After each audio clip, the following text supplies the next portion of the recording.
पड़ेगा, लेकिन फिर भी चुनौतियों का सामना करने के लिए हम लोग तैयार हैं और इसीलिए फिलहाल 2024 में एक सकारात्मक पहल और बदलाव होने की गुंजाइश होगी।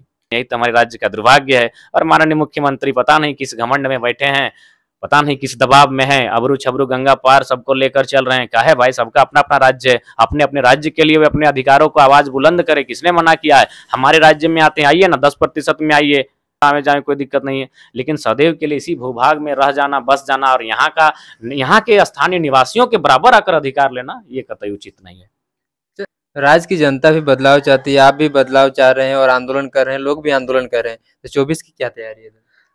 देखिए, मेरा मानना है कि जो परिवेश अभी हमारे राज्य में देखने को मिलता है, इससे कंडीशन में बदलाव, पॉलिटिकल बदलाव के लिए हमें बहुत संघर्ष करना पड़ेगा। ये दिल्ली नहीं है, हम बार बार कहते हैं दिल्ली नहीं है। अगर दिल्ली की तरह शिक्षित लोग होते हैं, जानकार लोग होते हैं, वोट वैल्यू के महत्व को समझते हैं, तो लगता है हम लोग भी 24 में बहुत अच्छा असर डालते हैं।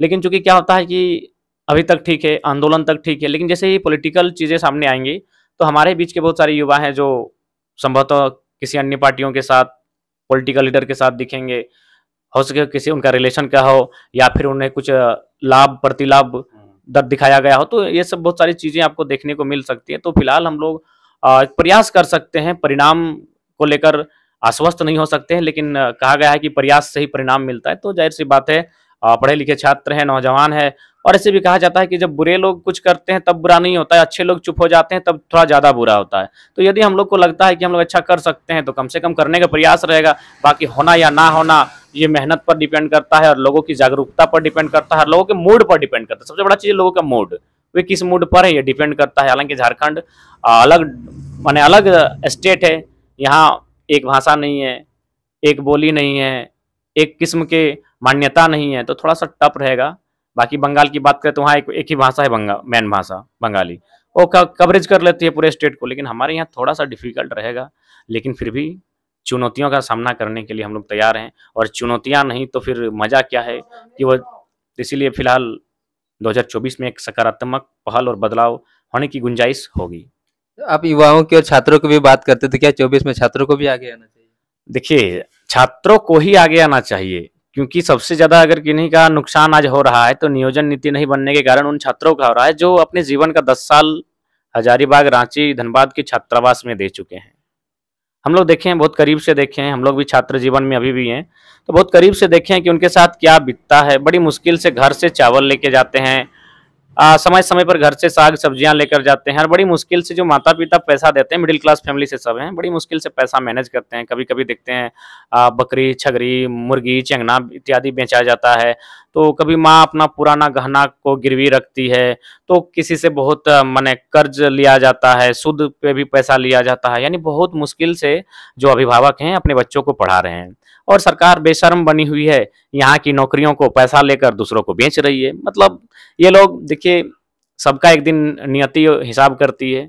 अगर इस प्रकार जो अभिभावक हमारे राज्य के हैं अपने बच्चों को इस प्रकार परवरिश करके पढ़ा रहे हैं, पाई पाई जमा करके, और अगर उनके सपने को, उनके ख्वाबों को इस प्रकार अगर गैर झारखंडियों को बेचा जाएगा तो ये कहीं ना कहीं अन्याय है, और इस अन्याय की सजा तो हम लोग नहीं दे सकते हैं भाई, हम लोग हैं कौन, इंसान है, लेकिन नियति और प्रकृति उसका हिसाब लेगी, चाहे जो रहे, सरकार में बैठे लोग रहें, विपक्ष में चुप रहे बैठे लोग रहें, जो भी रहें, या फिर वो कोई भी रहे। तो निश्चय ही मेरा मानना है कि ये गलत हो रहा है राज्य के साथ। बहुत उम्मीद के साथ बच्चा पढ़ने जाता है, बहुत उम्मीद। हमारे गांव में ही जब स्टार्टिंग पीरियड था, जब हमारे एक भाई जेपीएससी क्लियर किए, तो अलग माहौल आया गांव में, और बहुत सारे बच्चे ख्वाब देखने लगे कि जब हमारे गांव से एक साथी ने किया है तो हम लोग भी कर सकते हैं। वे लोग तैयारी भी करने लगे और मेहनत भी करने लगे, लेकिन जैसे देखा कि फिर नियोजन नीति और फिर से इसी प्रकार से लटकन झटकन, तो देखें कि गिरावट आई है। जो कंपटीशन क्लास के लिए बच्चे जाते थे उनके जो संख्या है उसमें काफी गिरावट आई है, कारण मनोबल का टूट जाना। तो वो देख रहे हैं कि जो 60-40 है वो उसमें स्पष्ट जानते हैं, क्योंकि आंकड़े सामने हैं।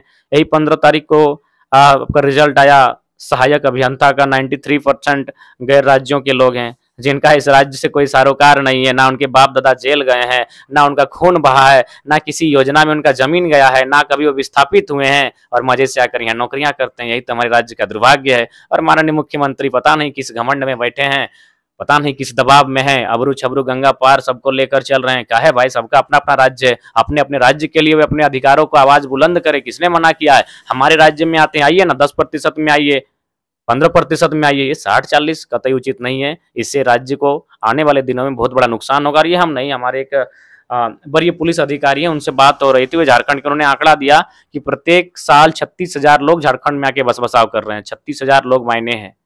ये 36,000 लोग एक दिन 36 लाख बनेंगे, एक दिन 3.6 करोड़ बनेंगे, और फिर इस दिन पूरे झारखंड की डेमोग्राफी को, भौगोलिक दृष्टिकोण को ही बदल कर रख देंगे। ये सच्चाई है। 36,000 लोग, उसका उदाहरण आप देख सकते हैं। यही हम लोग भेलाटांड आज से 10 साल पहले गए थे, भैया का शादी था, देखें जंगल था, कुछ नहीं था। आप 10 साल बाद गए तो देखें बहुत सारा नया नया घर बना है। तो वहाँ के स्थानीय लोगों को पूछे कौन है, बोला ना एक भी लोकल नहीं है। तो डेमोग्राफी पूरी तरह बदली जा रही है। और जो लोग भाई अन्य राज्यों के हैं, कभी इस राज्य के नहीं हो सकते हैं, वो कभी यहाँ के जल जमीन जंगल के बारे में नहीं सोच सकते हैं। तो इसीलिए मेरा मानना है अलग अलग राज्यों की सीमा है, सब अपनी अपनी सीमा के भीतर सुरक्षित रहें। बाकी व्यापार के दृष्टिकोण से आवे जावे, कुछ नौकरियों में जो सेंट्रल की नौकरियां हैं उसके दृष्टिकोण से आवे, राज्य के जो 10% मिले उस पर आवे जाए, कोई दिक्कत नहीं है। लेकिन सदैव के लिए इसी भूभाग में रह जाना, बस जाना और यहाँ के स्थानीय निवासियों के बराबर आकर अधिकार लेना, ये कतई उचित नहीं है।